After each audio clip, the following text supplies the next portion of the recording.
Hi hello friends, welcome to our channel. Big boss Telugu season 9 హౌస్లో అయితే present captaincy task అయితే complete అయిపోయింది. Final రౌండ్లో క్యాప్టెన్సీ కంటెండర్స్కి అయితే Emmanuel, Bharani and Demon Pavan అయితే పోటీ పడడం జరిగిందనమాట. గేమ్ ఏంటంటే యాక్చువల్గా ఫైనల్కి వచ్చేసరికి ఎవరి టీషర్ట్ మీద అయితే తక్కువ రంగు ఉంటుందో వాళ్ళు క్యాప్టెన్స్. దీనికి సంచాలక్గా రీతు చౌదరిని పెట్టారనమాట. రీతు చౌదరి అయితే సంచాలక్గా బిగ్గెస్ట్ ఫెయిల్ అని చెప్పుకోవచ్చు. ఇలా అన్నానంటే మీరు క్లియర్‌గా చూసినా కూడా భరణి టీ షర్ట్ మీది కంటే కూడా డీమాన్ పవన్ టీ షర్ట్ మీదనే కలర్ ఎక్కువుంటుంది.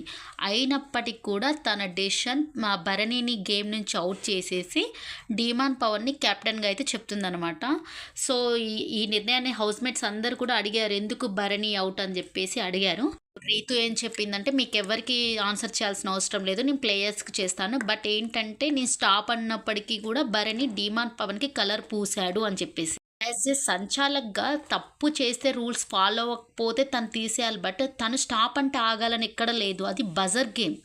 కానీ తను స్టాప్ అని చెప్తే ఆగలేదని చెప్పేసి ఎక్కువగా ఉన్న డీమాన్ పవన్‌ని సేవ్ చేసి భరణినైతే ఔట్ ఆఫ్ ద గేమ్ చేసింది. ఇక్కడ సంచాలక్ ఫెయిల్ అవ్వడం వల్లనే డీమాన్ పవన్ అయితే కొత్త క్యాప్టెన్ అయ్యాడు.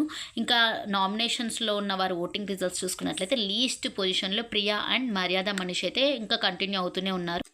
టాప్ ప్లేస్లో అయితే సుమన్ శెట్టి అండ్ భరణి ఉన్నారు. మిగిలిన వాళ్ళ ఓటింగ్స్ అయితే చేంజెస్ అవుతున్నాయి. మ్యాక్సిమం ఈ వీక్ అయితే ప్రియా ఆర్ మర్యాద మనీష్ ఎలిమినేట్ అయిపోయే ఛాన్సెస్ అయితే ఎక్కువగా ఉన్నాయన్నమాట. వీడియో నచ్చితే please like, share and subscribe. Thank you.